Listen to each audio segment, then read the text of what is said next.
Yes, I, Grenada, Carrico, Pidi, Monaghan, and the rest of the world. Welcome to another Mikey Live show, people. This is where it all happens. We are talking about the good, the bad, and the Mikey. I want you to feel comfortable. Brace yourself. Tell somebody to tell somebody to tell somebody else that the program has started. There are a lot of things that we have to talk about tonight.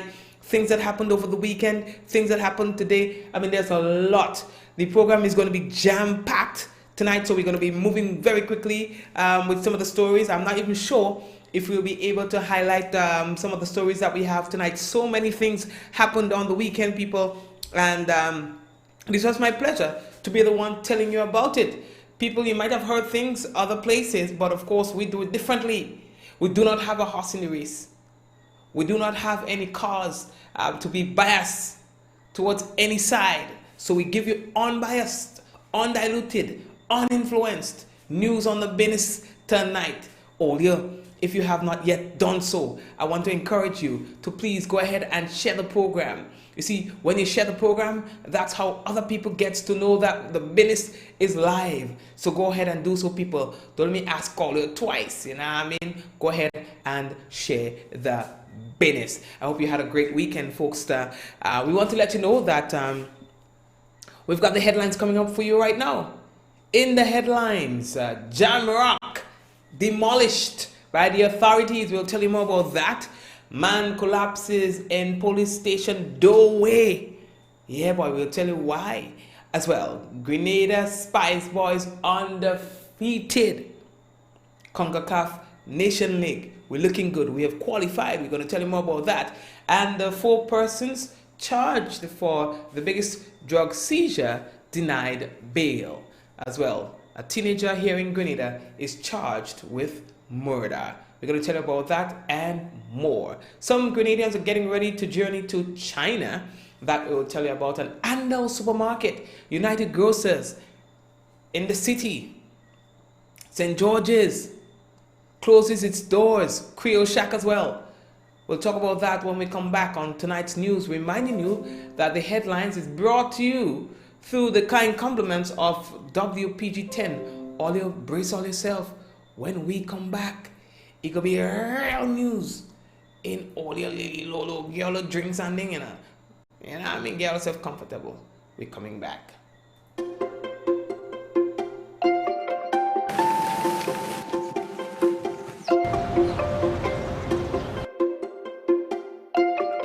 There's no need to wait because these deals are available all week long. Shop now for amazing Black Friday prices Monday 18th to Saturday 23rd November only at Courts. Nobody does Black Friday better. Courts, bringing value home.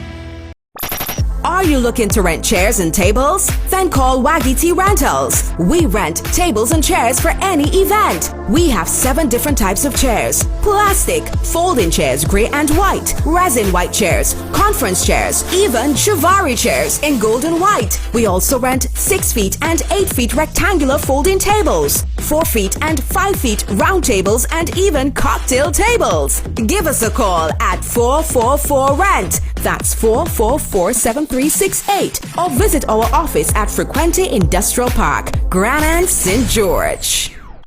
It's the first annual KFC Come Laugh With Us comedy show. Daddy, don't misquote me. I did not say that she looked like the monkey. I said that the monkey looked like her. This show is endorsed by the Ministry of Culture. December 14, National Stadium. Gates open 4 p.m. Show starts 6 p.m. Featuring live from Nigeria, Emanuela and Success, and the Mark Angel Comedy Group. He took your sense. Oh, because his mother still have sense.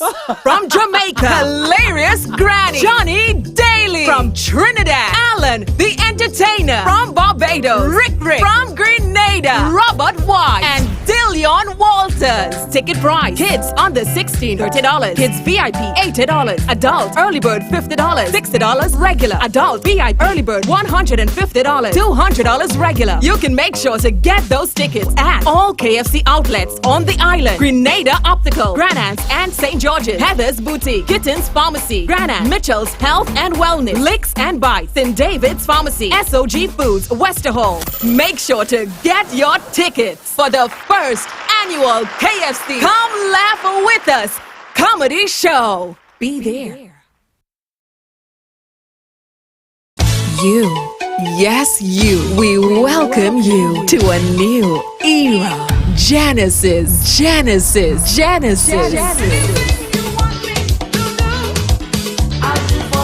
31st December 2019, All Year's Night, featuring the headline band from Antigua, the original Burning Flames. I command you to jump. Burning Flames. Burning Flames, plus more, live at the Spice Basket Courtyard. Get your early bird tickets, 80 EC. Couples early bird tickets, 150 EC. Online at gotofet.com and your regular ticket outlets for a new era. Genesis. You, yes you.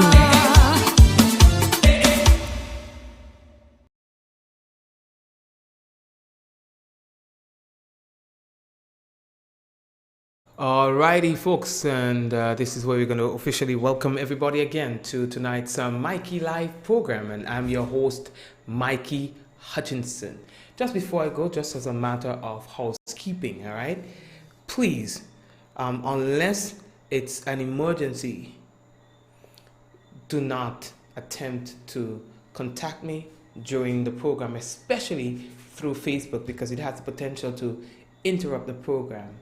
Careless of who you think you are and how close you think you are to me, please do not attempt contacting me, particularly via Facebook once the program is on, because if I get an alert, I'll be thinking it's an emergency, and if I check and it's not, you'll get blocked forever.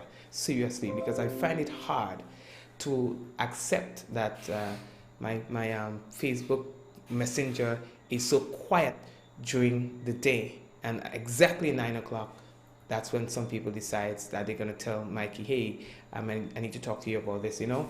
It gives me a headache, seriously. Right, so now that we have that out of the way, let's get into some serious news for tonight. All right, now, the Ministry of Education, so we have some housekeeping matters as well, all right. So the Ministry of Education, Human Resource Development, Religious Affairs and Information will be closed early on Tuesday, that is November 19th, and that is to facilitate a general staff meeting on that date. Now, the ministry apologizes for any inconveniences caused as a result of this early closure. And we also have a notice for you from NAWASA. Now, the National Water and Sewerage Authority, NAWASA, advises consumers served by the Peggy's Whim water system that in order to facilitate repairs at the Chacha Dam, that you may experience low water pressure and in some cases interruption in supply between 8 a.m. and 4 p.m. That is tomorrow, God's willing. That's Tuesday, Wednesday the 20th, and Thursday the 21st November. Now, Peggy's Whim serves Peggy's Whim, Hermitage, River Sally, Shantimel, as well as Soteres. We go into Mount Rose, Bathway, Rose Hill, Conference, Tivoli, Carriere, Dunfermline, St. John's, and parts of Samaritan. Now, the consumers who are likely to be affected, you are therefore encouraged to collect and store water in clean covered containers prior to the scheduled interruption in your supply. Please also be advised that although the system will be reopened at 4 p.m. on the respective days, consumers, especially those in elevated areas, you may experience a delay in when you get your supply, probably about 2 hours after it has been turned on. They want to apologize for any inconveniences likely to be caused. Earlier on Friday, I received a call about a man who collapsed right in front, where it is, boy, in front the what's the name of the building? The Grenville Police Station, you know, and there was a lot of blood and all these things, you know. What we were told was that that individual received a wound, a stab wound. All right, so something happened there, and he was stabbed, and he ran to the police station for rescue. And folks, the man collapsed right there in the walkway of the Grenville police station. Now, we were trying to get an ambulance and so on so that they could bring him to the closest medical facility, but I believe at the end of it all, he was placed on a vehicle and taken up, I believe it was a police vehicle, taken for treatment there. I am not too sure how he's doing. I attempted to get an update as to how he's doing, but that proved futile. But at least on that night he was alive and well, not well, but he was alive, and you know, they took him to the hospital for treatment. All right, so let's wish whoever he is all the best. All right, Olio, we're moving on now. The next thing that we have to tell all about, boy, the Spice Boys, the Grenada football team, boy, we've been playing really good. Jamal Ray Charles, he scored a hat-trick against Belize. You understand? What's happening now is the CONCACAF Nation League, and Grenada completed its tournament unbeaten. That is something you don't hear all the time. How many years since we went through a tournament at this level? Unbeaten. People, I want to stand up at attention because we have to give respect where respect is due. You know what I mean? Unbeaten people. You understand? To add insult to injury, Jamal Ray Charles scored a hat-trick. You understand? Huh? Jano. I told all the name of part of the stadium after Jamal Ray Charles. All in here. You know what I mean? The man bad for days. Well, of course, all players contributed in one way or the next. But you cannot overlook them kind of contribution, they dog. You know what I mean? So big up to Jamal Ray Charles. We're moving on. 3 schools shut down today, boy. The ministry sent us an early morning bulletin advising persons of the closure of 3 schools in the nation. You understand? Boca Secondary School was closed as a result of some electrical problem, they say. And then it's in Andrews Special Education and Grenville Pre-Primary School both had some kind of sewer problem. You understand? Now the ministry said that they wanted to apologize for any inconveniences caused as a result of these closures. And they say that should the situation warrant further closure, all stakeholders will be notified accordingly. So let me see how that one play out. You know what I mean? Folks, there was an accident this morning, boy. They say about 5 persons were injured. I was preparing the footage for you, but could do without the footage for now. 5 persons got injured in that incident. Vehicle come along, a car come along from Old Fort and hit a bus on Lucas Street. The bus was going straight Lucas Street. Vehicle come down there, pam. You understand? So you wind up with your walk little kind of thing too, because a lot of buses were affected. Listen, traffic for so, you know what I mean? But the police would have eventually gotten it under control and the business fixed up, you know what I mean? Yeah. All yeah. The next thing that we have to tell all you about Jamrock, aka Jamrock, the area known as Jamrock, you understand, was demolished on Sunday by the authorities. It took them a couple hours to demolish the business. A couple hours, people. So there were a lot of people who came by just to take a look at what was really going on, you know what I mean?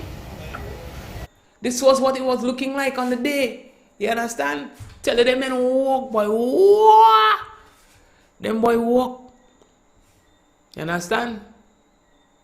So Jamrock, well, the area, the infrastructure no longer exists. And they say that's just phase 1, they have more in the back to demolish as well. Now they are saying that this has become necessary to bring about stability and orderliness for the smooth operation of the market in accordance with the section 15B of the Planning and Development Control Act of 2016. So they say it's according to law. Now what we understand too from the ministry is that the vendors were given a place, you understand, to ply their trade. So they were handed the keys and all the things. They signed up the business and the business and the business. You understand? They also said that the ministry arranged connection of the utility services like the water and electricity and so on to facilitate the full operation of the booths on behalf of the misplaced vendors. They saying that the connection cost was borne by the ministry as a form of support for the project. You understand? So they say they don't leave them out in the cold. You know, you accommodate them to some degree. Let's just say the place was demolished. I don't want to go into details. I see thing. What? I see thing, but you're telling me. But one of the things I learned while there was that the infrastructure is just the infrastructure. Jamrock is the people. That's what they are saying. Hey, Mikey, Jamrock is the... Wait, church. Jamrock is the people. So Jamrock cannot be demolished. That's what they say. You understand? So anyway, our buy so I sell with Papa. You know what I mean? Anyway, so that gone through. We're moving on. How we looking for time? You understand? Oh yeah. The next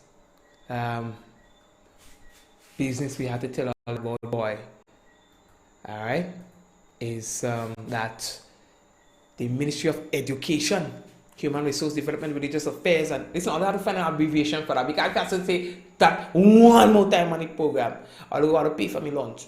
You know what I mean? Because I that whole paragraph. Yeah, son. Yeah, to say that long thing. The Ministry of Education, Human Resource Development, Religious Affairs, and Information would like to inform individuals wishing to apply for a teaching position within the state of Grenada of the minimum requirements in accordance with the provisions delineated in section 121, that's 121, 1A and B of and 2, A and B of the Education Act 202. Those requirements are as follows. Pre-primary and primary level, a person must have attained the age of 18 years and passed in at least 4 GCE or CXC O-level subjects, including English language, a science subject, a social science subject, and mathematics, or any other subjects accepted by the Education Advisory Council. Second level, a person must have attained 18 years, passed at least 5 GCE or CXC O-level subjects, including English language, and 2 A-level subjects or their equivalents. Now, the ministry further informs that all applications must contain a listing of the subjects for which passes were obtained at each level and will remain current for a period of 2 years. Only suitably qualified or suitable applications will be acknowledged. All right, so all you organize all the business and go and apply for the thing and thing like that. You know what I mean? Yes, all you. We have nothing to tell only about, you know, how we looking for time. The 4 persons who were charged for the biggest drug bust in the RGPF's history appeared in court for yet another time today. Now, in view of a drug operation in Carriacou recently, police confiscated some 416, that is 416 kilos of cocaine at an estimated street value of $41,600,000 EC dollars. Now, at the Garrick Magistrates Court today, the 4 men appeared in the face of curious onlookers, people who just want to see, go and peep there fast. They want to see who it is. Or maybe they want to go and beg our money. They were denied bail, actually. All right? So that's the update that we have for you in that matter. Grenadian bodybuilders are doing really good out there. We'll talk about that tomorrow, God's willing. I just want you to know that we're representing big time. We're running out of time, so we're going to skip that. Not because of it's not as important as, but it's not time sensitive. All right, there are some stories that are time sensitive. All right, we are moving on. One thing we hear being talked about a lot these days, boys, the gays and persons and their opinion regarding homosexual relationships. So it seems to be very topical. I've seen it being discussed all over the news everywhere. You understand? But anyway, leaving that there too. Not time sensitive, so we're moving on. Earlier, police have arrested and charged a 17-year-old in connection with the death of Marvin Francis, is a 34-year-old of Duquesne, St. Mark. We told you about that incident last week. Francis succumbed to injuries sustained as a result of numerous chop wounds to the body. The teenager, who was charged with non-capital murder, appeared at the St. George's Magistrates Court number 2 on Monday, 18th November. That is today. Now, he has been remanded to the Grand Bachelet Rehabilitation Center and will make his next court appearance on November 28th, 2019 at the Victoria Magistrates Court. All right, so this is a story that we... So what happens when... Okay, so as a juvenile, we can't tell you the name. As a juvenile, they are going to be... The offender is going to be institutionalized at the Grand Bachelet facility. But what happens when that juvenile reaches adult age? Is he still going to be treated in the juvenile system, given that the offense was committed while as a juvenile, or would that individual be transitioned to the Her Majesty's prisons? I'll speak to the lawyer about that tomorrow, God's willing, and I'd like that you guys listen to WeFM tomorrow, God's willing, from 10 o'clock. We have attorney Ruggers Ferguson to speak on legal matters. All right, so I'll go ask him that if he's able to come in, given that it's an ongoing investigation. Probably we'll just generalize the question. All right. Oh yeah, Andal Supermarket, we call it that, right? But it's United Grocers in the city, and Creole Shack, Olio, they put out a notice yesterday informing their customers that they will be closed, or they are closing down. You understand? So they sent out a memo advising persons of that. You know, some people say, well, we appreciate the memo, but this memo is coming after the fact. They say that the memo is a little too late. You understand? Because people didn't have a time to prepare themselves for that. So in the memo, the management of Andal and Associates Inc. say that they would like to inform the general public that the United Grocers 3 Melville Street Supermarket and the Creole Shack Restaurant and Bar will be closing its operations effective Monday, November 18th, which is today. They say that we are sincerely thankful for the devoted patronage of our customers and suppliers for the past 11 years of service. We look forward to your continued support at our other outlets and future endeavors by management. And so some people say, oh gosh, well, could I tell us that a little, you know what I mean? Or could I tell us that before that? I'll just drop that on also. What happened? I don't know. It's me all asking, what trouble is that? Me all want to put in trouble. I don't know what happened. You know what I mean? Then people issue the memo, the story end. The way then leave it alone. You know what I mean? Leave it alone. In terms of what goes there, you could ask me that, but I'll still say, I don't know. It's not maybe this. I think that it was bought by another supermarket chain. That's what I heard. I cannot confirm, but I heard it was bought by another supermarket chain. What will be going there? I don't know. What I would like to see there, probably another supermarket.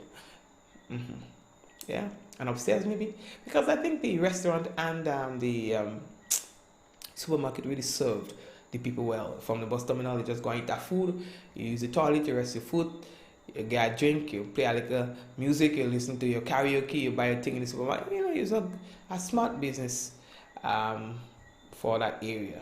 So what happens from there on, I do not know. Okay, we moving on. The next thing that we have to tell you about, boy, not time sensitive. We could pass that on. What else do you have to tell you? Yes, boy. I want to tell you about that one. That one time sensitive. Doctors are warning. All right, about this thing. The how do you call it thing over the eye again? The extensions and thing like that. If you're a fan of eyelash extensions, or you wear them often, you may want to think about the last time you cleaned them.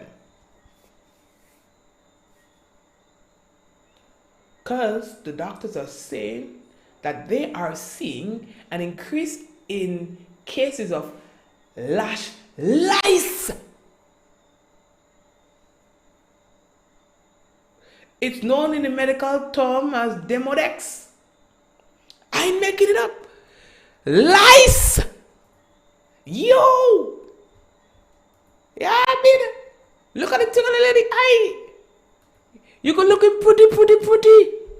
But I say, hold on. You understand? You may just have lice in the business. Some people have tried to stay away from cleaning them at all, but that leads to an increase in bacteria, which harbors more bacteria and leads to infection. Now the symptoms include: raise your hand, don't be ashamed, don't be lucky and coward.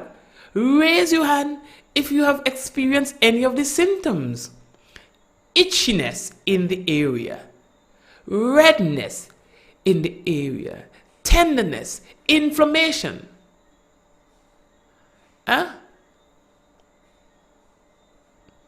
Lice,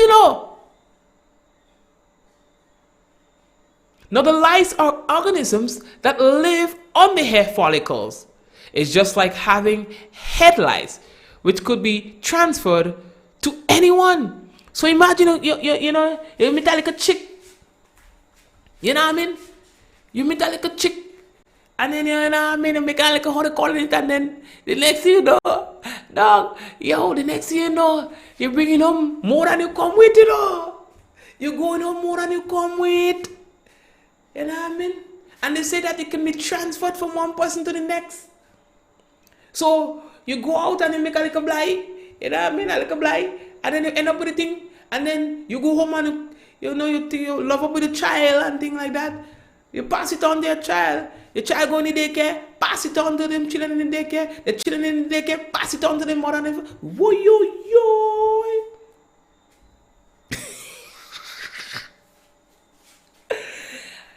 I never hear that yet.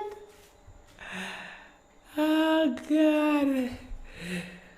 So they say that people generally avoid cleaning them because probably it compromises the strength and quality of the eyelashes. However, all that does is encourages the buildup of bacteria, thus leading to the big L. I never hear that yet. Your mother neck. Anyway, really that story there. So, all concerned, please be guided accordingly. We're moving on. All you 81 ambulance calls. You understand? 81 ambulance calls in St. Lucia over the weekend. And you know what they say? They're normal. They're normal. Normal, listener. On Friday, November 15th, at approximately 1:07 a.m., officers attached to the Babuno fire station responded to a shooting at Balata. On arrival at the scene, emergency personnel assessed and treated a 32-year-old male for a bullet wound to the right foot. The Babuno police station also responded to a motor vehicle accident at Cabbage Babuno, among other emergency responses. That incident occurred on Saturday, November 16th at approximately 5:11 p.m. That incident involved a truck that seemed to have lost control and veered off the roadway. On arrival at the scene, emergency personnel extricated the driver, who was the sole occupant of that vehicle at the time. He was subsequently transported to the Victoria Hospital in a stable condition. There were a total of 4 fire calls, including 1 electrical pole, 1 structural and 2 bush fires. On Friday, November 15th at approximately 6:33 p.m., Babuno emergency responders were also summoned to a structural fire at Pebush Babuno. The structure consisted of a wooden dwelling measuring 20 by 18 feet in dimension. On arrival at the scene, fire officers were able to quickly control and extinguish the fire in the fully engulfed structure. As a consequence, the structure was completely destroyed. Various other incidents occurred over the weekend but were not reported to the St. Lucia Fire Service. It was a normal weekend. Again, a lot of incidents that take place, you would know that some of them are either not reported or underreported, especially that incident at Denry where that individual was murdered.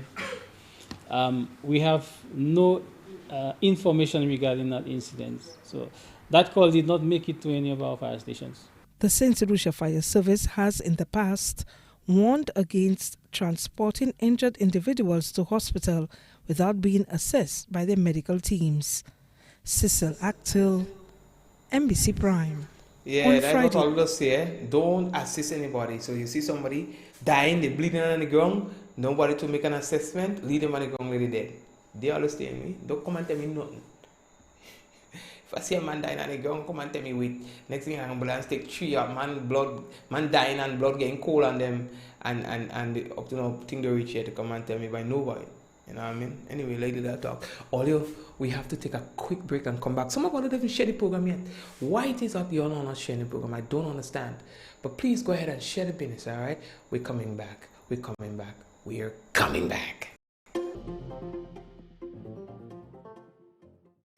Courts blackout deals are back. There's no need to wait because these deals are available all week long. Shop now for amazing Black Friday prices Monday 18th to Saturday 23rd November. Only at Courts. Nobody does Black Friday better. Courts, bringing value home. Are you looking to rent chairs and tables? Then call Waggy T Rentals. We rent tables and chairs for any event. We have 7 different types of chairs: plastic, folding chairs, grey and white, resin white chairs, conference chairs, even Shivari chairs in gold and white. We also rent 6 feet and 8 feet rectangular folding tables, 4 feet and 5 feet round tables, and even cocktail tables. Give us a call at 444-RENT. That's 444-7368. Or visit our office at Frequente Industrial Park, Granite, St. George.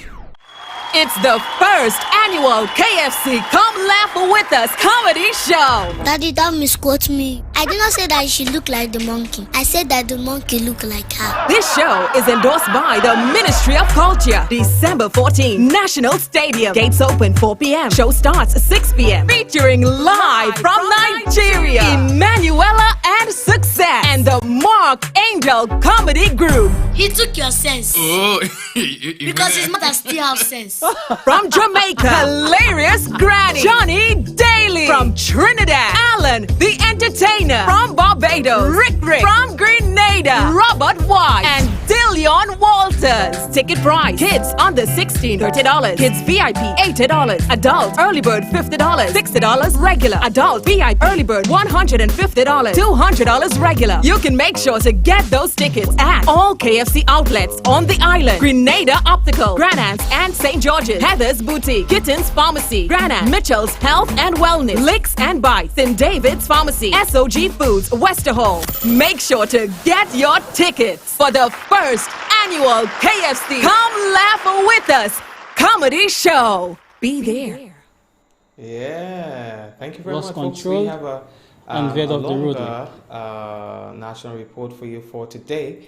So we're going to get right into that. We have a lot of very interesting stories in the national report for you. So let's just get right into that right now. Here comes the national report.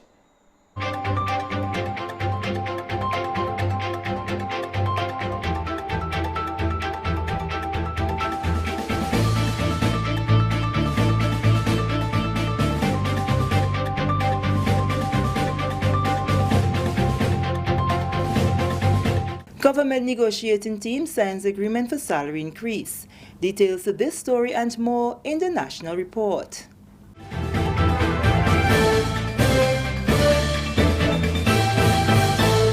Welcome back. With the details to the news for Monday, November 18th, I am Sherry Ann Noel. Following on the heels of the conclusion of negotiations with staff associations, which represent prison and police officers, the government negotiating team, the GNT, had signed an agreement for salary increases with the Prison Welfare Association. Agreements with the Grenada Manual Maritime and Intellectual Workers Union, Police Gazetted Officers Association, Police Welfare Association, and Prison Officers Welfare Associations were brokered during talks late Thursday and early Friday morning. All public officers represented by the unions and staff associations which have concluded negotiations will benefit from annual increases of 4% for each of the years covered in the new collective labor agreement. The 12% increase over 3 years is the largest settlement for public sector employees in the last 20 years. The overall cost for the settlement is $43.5 million, which means government will have to undertake extensive reallocation to fund the agreed wage increases. During Monday's signing, Cabinet Secretary Mrs. Beryl Isaac commended the Prison Welfare Association for placing its members' needs as priority.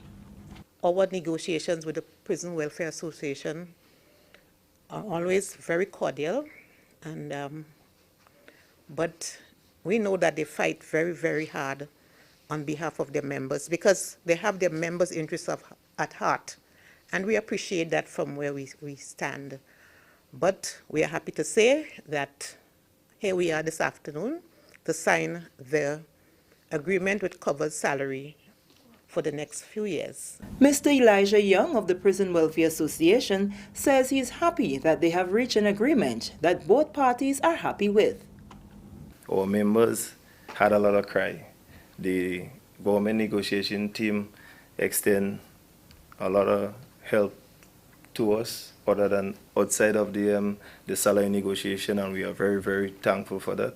And we're looking forward to work together with the government negotiating team in the future and to extend the permanent secretary of our ministry. With all that said and done, I want to say thanks again on behalf of the prison welfare and the members and staff of Her Majesty's Prison. Moving along, Grenada has started the conversation about accessible, affordable, timely, quality universal health care with stakeholders and the JIPA network. The first in a series of consultations began on Monday, where the public was introduced to the U.S. network and plans for the implementation of the National Health Insurance in Grenada. This is in keeping with the JIPA's 9-month commitment and contract to engage in broad-based frequent consultations. Prime Minister Dr. the Right Honorable Keith Mitchell said in order for Grenada to realize the dream of quality, affordable, improved health care, there must be proper management. The healthcare system the problems related to it is not a one-dimensional problem. It is not just about put more money. Sometimes I hear this. Hire more persons, hire more this. Yes, we may need all of the above. But the fact is, the management of the healthcare system is our fundamental problem. And it requires all on board, as I mentioned earlier on, to be able to get it right. Health Minister Honorable Nicholas Steele says the intervention of JIPA is timely since Grenadians have not been satisfied with some aspect of the country's healthcare system. He says now is the time for Grenada to step up into universal health care and be on par with the world. This is when we also recognize that while our healthcare system has improved, our healthcare system continues to have challenges and has, most importantly, created misery for many of our population due to the financial challenges, due to the inability to access healthcare at the right level, or most importantly, due to the fact that we do not have healthcare for all, universal healthcare coverage. It is recognized that the closest model to date for universal healthcare coverage involves a national health insurance of some form or fashion. It is this that I hope we begin the serious discussion of not its possibility, of not whether it is needed or not, but the serious discussion of implementation. Health policy specialist, Grenadian-born Dr. Kester Ned, who is also the chairman and CEO of the JIPA, stressed the importance of stakeholder buy-in and involvement. He says national health insurance is a subject of national interest, and Grenada's health sector can be the envy of the region if there is consolidative and collective bargaining among stakeholders. Manage healthcare, and we're going to talk more about this. I've already told you about value-based healthcare. We're also going to talk more about that. So our goal is to present to you cost-effective, predictive healthcare modeling and sustainable system of care. The way to do this, and we call that the powerful winning strategy for NHI, is to consolidate and collectively bargain. The three elements: the healthcare providers, the entities who pay for care, and the consumers of care. We believe that in Grenada, this will be a first for the Caribbean. If we're able to implement a model where we could consolidate the resources we have, we will be the most powerful healthcare delivery system in the region. This is the National Report. More news after the break.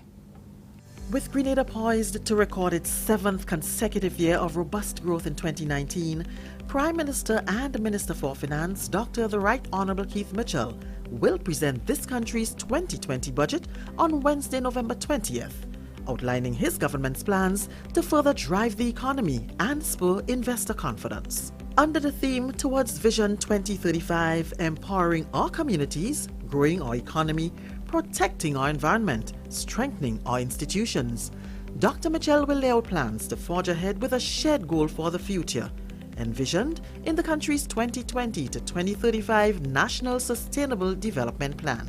The 2020 budget will be broadcast live on GIS Channel 22 and the GIS Facebook page. Beginning at 9 a.m., we will look at some of the government's major projects over the past year. From 9:30 a.m., there will be live commentary, and from 10 a.m., presentation of the 2020 fiscal package. Tune in to the Government Information Service and other stations for the live broadcast of the 2020 budget, Wednesday, November 20th, 2019. Welcome back. The Granville Secondary School was the first on the list with the resumption of school visits undertaken by the Ministry of Education. The team was led by Education Minister Honorable Emmeline Pear and included Chief Education Officer Angela Finley and Dr. Cheryl Banabi Bishop, Deputy Chief Education Officer with responsibility for curriculum. Details from Annette Moore. According to the Education Act of Grenada under Inspection and Review of the Education System, Division 1, namely Inspection of Educational Institutions 175-1, the Minister, the Chief Education Officer, an Education Officer, a public officer authorized in writing by the Chief Education Officer, and any other person authorized in writing by the Minister may, at the times and in the manner prescribed by the regulations, inspect any education institution. The ministry officials did a school walkthrough at the Grenville Secondary School, meeting with students, staff, principal, and the school's management team during the visit. School counselor Carlton George saw the visit as beneficial. I also think that being able to sit and converse with members of the management team was also a positive. And to me, it sent the message that there's a level of care and a level of concern as it relates to the success of the school. District Education Officer Kathy Ann James highlighted the opportunities for interaction. Districts have been doing their school visits. Curriculum officers have been doing school visits. Sometimes we have what you would call review of schools. So visiting school is not what you would say a first for the Ministry of Education. However, this visit in particular, or the visits what we have put in forward by the Minister of Education as the lead of the ministry, is in a way of seeing the school in its natural environment. He had one-on-one conversation with the teachers. We had the students, sharing how they felt about their school, giving us some sort of feel of what it is like to be at GSS. James noted that the Grenville Secondary School is in a transitory phase, with its principal having recently retired, leaving the vice principal, Denise Roberts, as the acting principal. The school is celebrating its 36th anniversary this year, and Roberts shared some of its recent achievements. We were able to have 10 subject areas, recording 100% pass rate at the CSEC exams. And even more recent, we discovered that one of our students, in the person of Nazim Shatu, has made it in the top 10 of the region for building and furniture technology. That has been one of our major highlights, and we are so proud of him, his family, and the school as a whole. Head of the technical department, Wendell Maxwell, noted the experience level of the staff as contributing to the school's success. For the last, as far as I can remember, for the last 10 years, we have been performing very well at the technical department. In fact, we have a few long-standing teachers, Mr. Best, Mr. Chitterman. They all have more than 10 years of teaching experience. So collectively, we might have over 60 years because I'm teaching for the last 40. Roberts noted the school's commendable performances in sports, in particular cricket, throughout the years, and remarked that many alumni have assumed roles in critical sectors in society. The Grenville Secondary School has become known as one of the best technical schools on the island, despite challenges. When we have, like you would say, the technical heads of the ministry coming in, the senior officials of the ministry visiting schools, you get a little more out of it, because when you identify the challenges that are faced, you have the persons right at the top understanding and feeling what's supposed to be happening, and they can infuse more into what you would say the plans that would be there to ensure that schools are properly taken care of. The purpose of school visits like the one to the Grenville Secondary School are to observe the school environment in teachers during instructional periods, to observe interactions with staff and students, to engage principals, vice principals, senior management teams and staff, observe the monitor or prefect systems at work, and to provide feedback on the school development plan and reports. The reports provided following the school visits are intended to encourage effective school operations. The principal and management of the school shared their thoughts on the recent school visit. It gave me the opportunity to recognize, accountability, in terms of, we have persons ahead of us that we need to be accountable to in terms of accountability. And as we say, we have other stakeholders who are interested and who is looking forward to see us strive and do well. I think it was a good initiative on the part of the Minister for Education, coming in with team to be able to have first-hand experience of how things are happening at the Grenville Secondary School. I felt pleased that she was able to relate with and interact with the students. I saw them chatting and so on. And to me, that was a very good thing. I believe also that the students felt pleased to be able to interact with some of the highest officials in the education system. And for me, this was a major highlight. I love the visit, the timing of it. Okay, I'm looking forward to see some of our weakness being sorted out together with the Ministry for Education. I would like to see the furniture situation addressed, the tools and equipment for the department we need upgrading seriously. I hope that will also be addressed. And most of all, the discipline of the student. Although it is a school, but we need a school issue, but we need support from the ministry in that regard. We would like to see continued collaboration, communication, and discussion with us here at the Grenville Secondary School.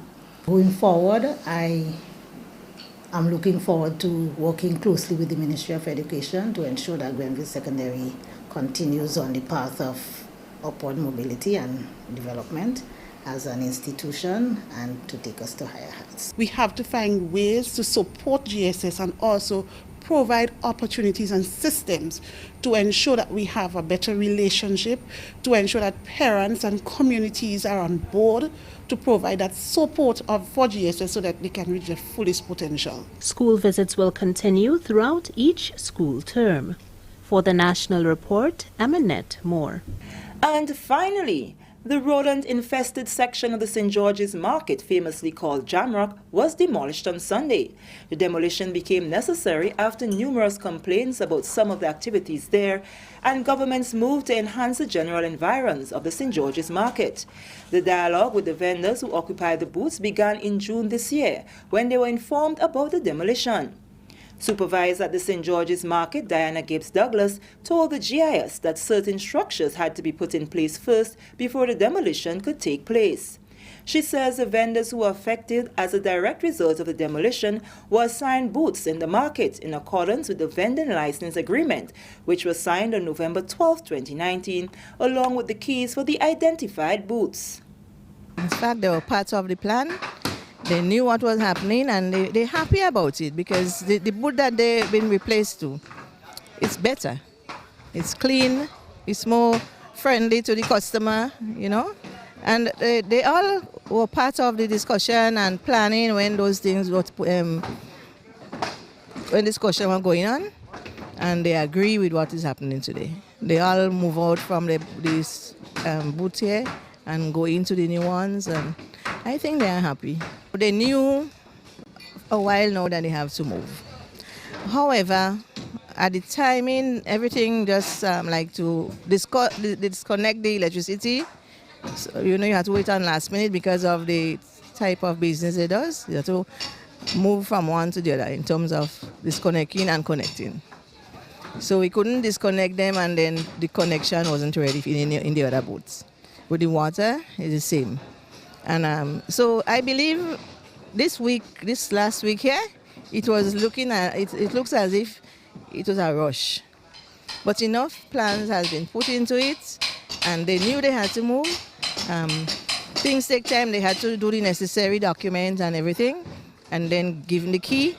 So I think the rush in the last week was a bit hectic, but they knew and they had to put things together to move. One vendor who has been operating there for 12 years and did not want to appear on camera says the demolition is a move she welcomes for many reasons. After 12 years, how important do you see this move? Very good. Very, very good. It's a very good move. I'm satisfied with it. Are you pleased with the building that you're going to? Oh yes, I'm very pleased. Much more neat, much more tidy, and much more healthy. In terms of no more roach, no more rats, and the rodents and stuff that we used to go through. So the rodents is a serious problem for you? Very serious problem. You cannot function properly in the night. The roaches, them come out. the rats them come out. Well, the rats during the day run right through, back and forth. Sometimes they tend to run on your foot if you're not paying attention. So your boot was literally a health hazard? To a point, because I normally put on rat poison and roaches poison and stuff like that. So I'm satisfied with the move that it's making right now.